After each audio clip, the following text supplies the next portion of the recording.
DJI Avata, nouveau drone de la flotte FPV de chez DJI et héritier du DJI FPV. Que se cache-t-il derrière celui-ci? Est-il vraiment fait pour tout le monde? Je te propose de voir ça ensemble, maintenant.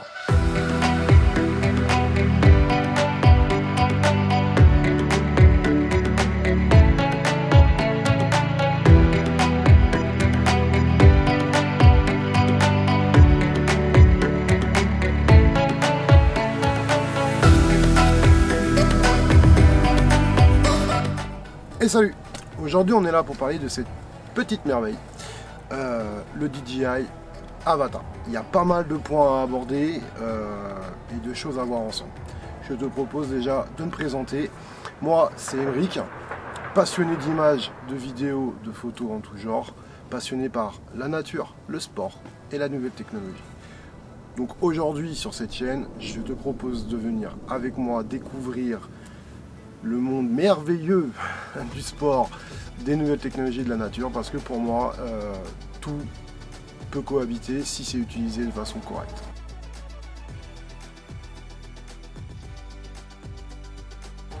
Alors, tout d'abord, qu'est-ce que le Avata? Le Avata, c'est le nouveau drone de la gamme DJI dans la catégorie FPV. Honnêtement, ils ont fait une véritable prouesse. On a un outil pour tout ce qui est vidéo incroyable.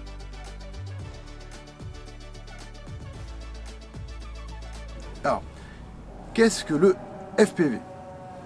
Pour ceux qui ne savent pas, le FPV veut dire en anglais First Person View, ou tout simplement vue à la première personne, car c'est un drone qui se pilote tout simplement à l'aide d'un masque. Voilà. Donc, tout ce que le drone voit, avec sa petite lentille là, le casque le voit. Donc clairement avec ce genre de matériel, on a littéralement l'impression de voler, d'être dans le drone, de se prendre pour un oiseau à quelques moments, etc. etc. Pour moi, il y a deux types de drones dans la catégorie FPV. Donc il y a les drones, je dirais de la gamme DJI, parce qu'aujourd'hui c'est les seuls que je connaisse qui sont capables de voler à la sortie de la boîte, hein. Et les drones faits maison. Donc après, quand on se lance dans la discipline, c'est un choix à faire. Pour ma part, j'ai fait le choix de ce drone là parce que c'est pas de prise de tête. Drone type maison, ce sont des drones qui clairement vous les construisez, enfin tu le construis de A à Z. Tu achètes la carte, le contrôleur, la caméra, le châssis, les hélices, les moteurs, tu peux tout choisir, faire ce que tu veux. Moi, j'ai clairement pas le temps de faire ça. Donc j'étais extrêmement hypé et intéressé par le FPV et je trouve que ce drone est parfait pour ça. Quelle est la différence entre le drone FPV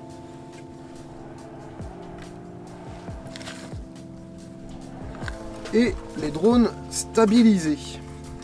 Alors c'est vrai qu'on m'a souvent posé la question et tu dois certainement te la poser. Tout simplement, c'est le mode de vol. Les drones dites ce que j'appelle stabilisés, tu les contrôles avec une télécommande à part entière, alors là avec l'écran intégré, mais sur d'autres, tu viens y greffer ton téléphone et c'est lui qui sert d'écran. Quel est l'intérêt pour l'un et pour l'autre? Alors c'est deux pratiques différentes mais qui pour moi dans le monde de la vidéo se complètent. Tout simplement parce que tu pourras faire des choses avec ce drone là que tu ne pourras pas faire avec celui-ci.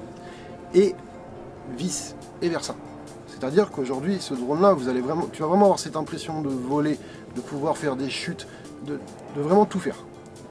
Que sur un stabilisé, tu auras simplement accès à marche avant, marche arrière, rotation sur lui-même, sur les côtés, montée, descente. Voilà. C'est un drone qui est vraiment fait pour prendre ce qu'on appelle aujourd'hui, et je sais que dans le monde de la vidéo, on n'aime pas ça, mais des images cinématiques. Tout simplement, ce qu'on va voir communément dans la plupart des vidéos qu'on voit à la télé, sur les chaînes YouTube ou même dans les séries.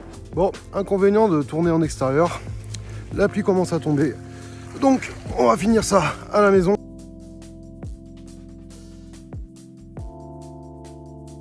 Nous revoilà au chaud et avec un petit café. Maintenant, parlons du fait que je sois complètement débutant dans la discipline. Ça fait bientôt 3 ans que je pilote des drones de la gamme DJI dits stabilisés. J'adore ça. Ce sont pour moi des points de vue dans les vidéos qui apportent énormément, qui permettent d'avoir des images qui ne pourraient pas être faites autrement. Vraiment quelque chose que j'aime beaucoup et je recherche d'autres sensations, d'autres types de plans avec le Avatar. Et pour le moment, je t'avoue que je suis pas trop déçu. Il répond quand même vachement bien à ce que j'attends de lui. Donc est-ce qu'il est bien pour les débutants? Pour moi, je dirais que oui. C'est un bon drone pour débuter.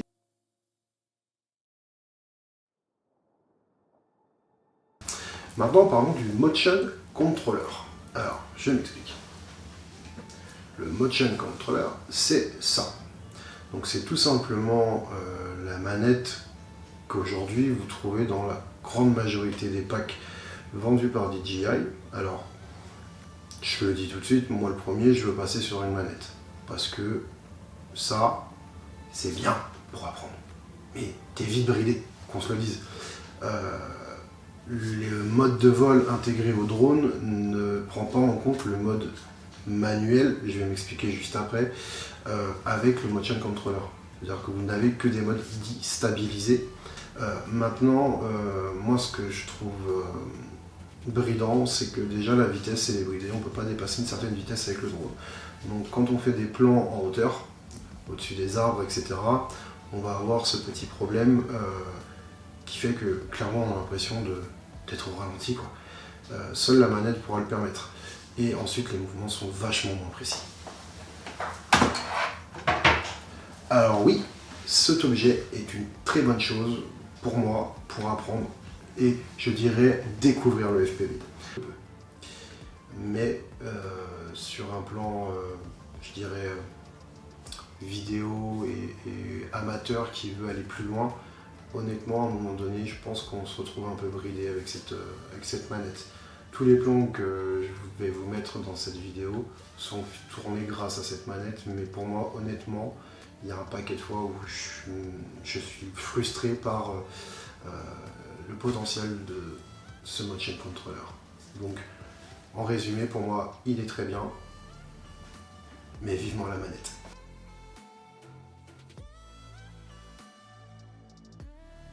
Maintenant, je vais parler du Flymore Combo. Alors, qu'est-ce qu'on entend par Flymore Combo chez DJI? Alors, si tu es habitué aux produits de chez DJI, tu sais ce que c'est. Mais je vais quand même me permettre de faire une petite aparté dessus. Aujourd'hui, quand vous prenez un drone, une batterie, alors je parle d'un drone FPV, je parle du Avatar, je ne parle pas des autres drones de la gamme DJI. Elle est donnée pour 18 minutes de vol. 18 minutes de vol, en réalité, pour moi, si tu t'amuses un max, que tu vas le chercher un peu dans ses retranchements, etc., honnêtement, tu peux descendre à facile 12, voire 14 minutes de vol maximum.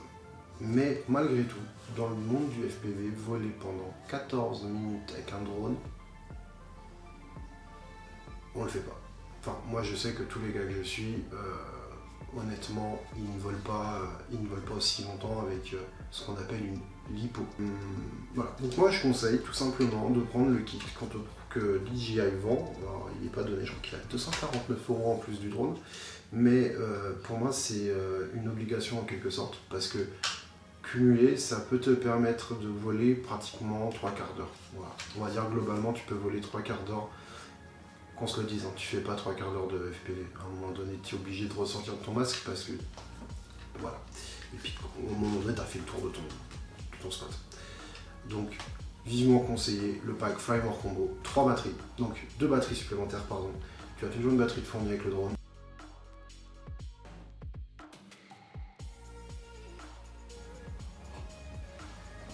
Parlons un peu réglementation.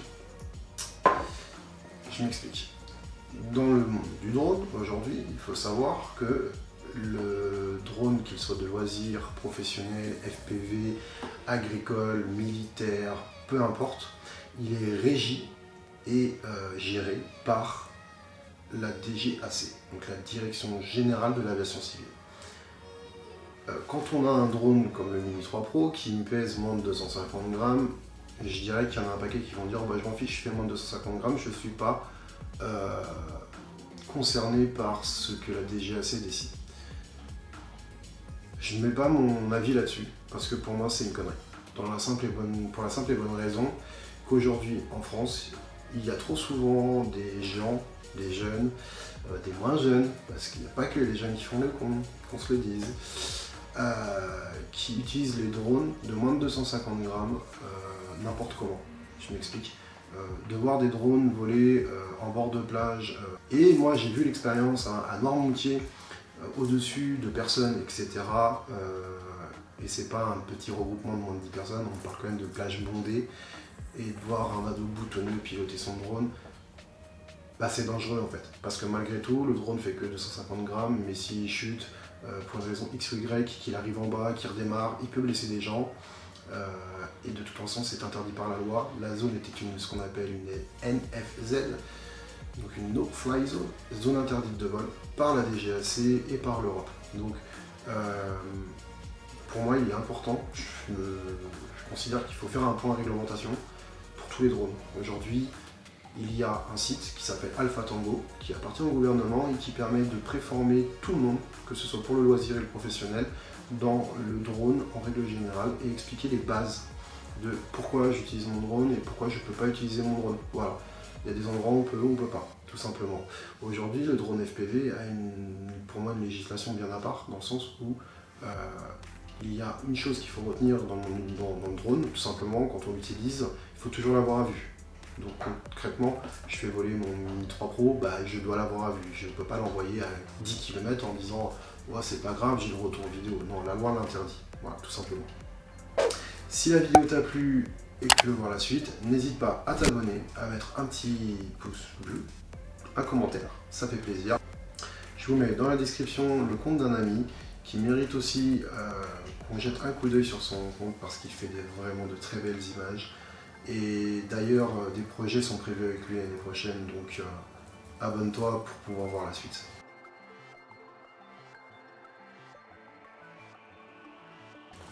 Donc pour conclure, qu'est-ce qu'on peut dire sur ce petit drone Avatar? Effectivement, j'ai pas parlé d'une chose, c'est le prix. Ce drone est quand même relativement cher, je dirais, car aujourd'hui, pour pouvoir profiter d'un pack standard et de rajouter derrière un Flymore combo, on est aux alentours des 1700 euros. J'entends que ce soit un prix.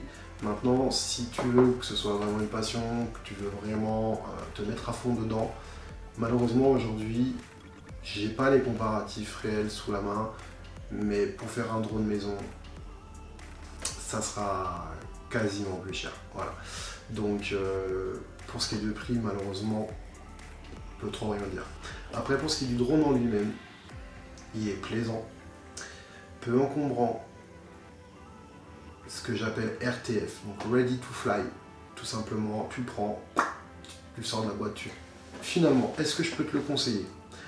Si tu es un vidéaste, un débutant dans le monde du drone, que tu es attiré par le Avatar et que tu as un peu d'argent, oui, franchement, fonce sans hésiter.